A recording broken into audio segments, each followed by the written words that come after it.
Iran ও ইসরায়েলের মধ্যে চলছে চরম উত্তেজনা। এই সময়ে দুদেশের মাঝে তুমুল সংঘর্ষও চলছে।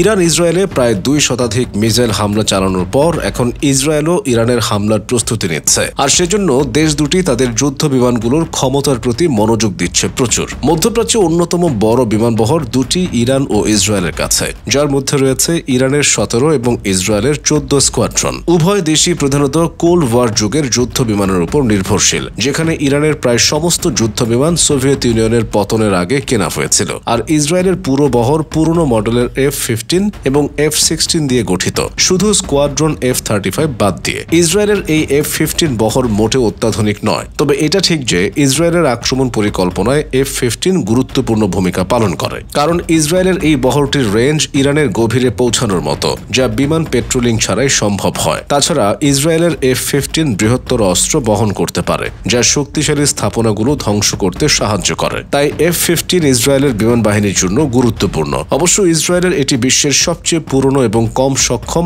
F-15 বহর। ইসরায়েল একমাত্র দেশ যা 1970-এর দশকের মাঝামাঝি সময়ের F-15A ও B মডেল ব্যবহার করে। অবশ্য ইসরায়েলের কাছে তুলনামূলকভাবে নতুন, তবে এখনও প্রযুক্তিগতভাবে পিছিয়ে থাকা F-15C এবং D বিমানও রয়েছে। আর ইসরায়েলের সবচেয়ে সক্ষম F-15 মডেল হলো F-15I, যেটি একটি স্কোয়াড্রনে 25টি বিমান দিয়ে পরিচালিত হয়। এই F-15 গুলিও তুলনামূলকভাবে পুরনো, 1990-এর দশকের হওয়ায় এগুলোর ক্ষমতা আমেরিকা, দক্ষিণ কোরিয়া বা সিঙ্গাপুরের নতুন F-15 গুলোর তুলনায় অনেক কম। পুরনো রাডারের কারণে এগুলো জ্যামিং এর জন্য অত্যন্ত সংবেদনশীল। তবু ইসরায়েল এই বিমানগুলো ইয়েমেন এবং দক্ষিণ লেবাননের মতো সীমিত প্রতিরক্ষা সম্পন্ন অঞ্চলে ব্যবহারে সফল হয়েছে। ইসরায়েল এবং ইরান উভয় 21 শতকের মডেলগুলো ব্যবহার করে না, বরং পুরনো বিমানগুলোর কিছু পরিবর্তন করে ব্যবহার করে। ইসরায়েল F-15 ব্যবহার করে তার উচ্চ রেঞ্জ এবং ভারী অস্ত্র বহনের জন্য। এদিকে ইরান MiG-29 চালিয়ে যাচ্ছে রাজনৈতিক কারণে নতুন বিমান কিনতে না পারার জন্য।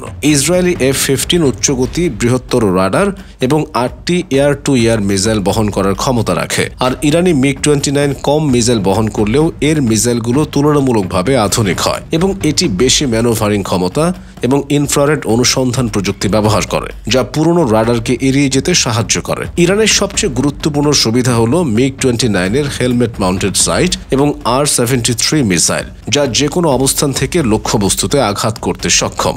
ন্যাটো 1990-এর দশকে এটি পরীক্ষা করে দেখেছিল যে এটি পশ্চিমা বিমানগুলোর উপর বিশাল সুবিধা দেয়। ইসরায়েলের F-15 এর নতুন মিসাইল বা হেলমেট মাউন্টেড সাইট নেই, ফলে তাদের বিমানগুলোকে MiG-29 এর দিকে মুখ করে মিসাইল ছুটতে হবে, যা ইরানের জন্য বাড়তি সুবিধা, কারণ ইরানের MiG-29 বিভিন্ন অ্যাঙ্গেলে চলে গিয়ে সহজে আক্রমণ চালাতে সক্ষম। দীর্ঘমেয়াদী ইসরায়েলের একটি সুবিধা হলো তারা তাদের পুরনো F-15 গুলোকে নতুন F-15X দিয়ে প্রতিস্থাপন করতে যাচ্ছে, যা বর্তমানে বিশ্বের 4র্থ প্রজন্মের বিমানগুলোর মধ্যে একটি। এদিকে ইরানের MiG-29 বিমানগুলোর পরিবর্তে কোনো নতুন বিমান পাওয়ার সম্ভাবনা কম, ফলে ভবিষ্যতে ইসরায়েলের আধুনিক বিমানগুলো ইরানের উপর একটি শক্তিশালী প্রভাব বিস্তার করতে পারে। তাই ইরানকে দ্রুত অত্যাধুনিক বিমান কেনার পদক্ষেপ নেওয়া জরুরি। অবশ্য কথা উঠেছিল রাশিয়া থেকে ইরান Su-35 কেনার একটি চুক্তি করেছে, কিন্তু সেটি ইরানি বহরে আসার কথা উঠলেও এখনো সেই জঙ্গি বিমান যোগ হয়নি ইরানি বহরে। আর যদি রাশিয়ার Su ইরানের বহরে যোগ দেয়, তবে এটি হবে মধ্যপ্রাচ্যের গেম চেঞ্জার।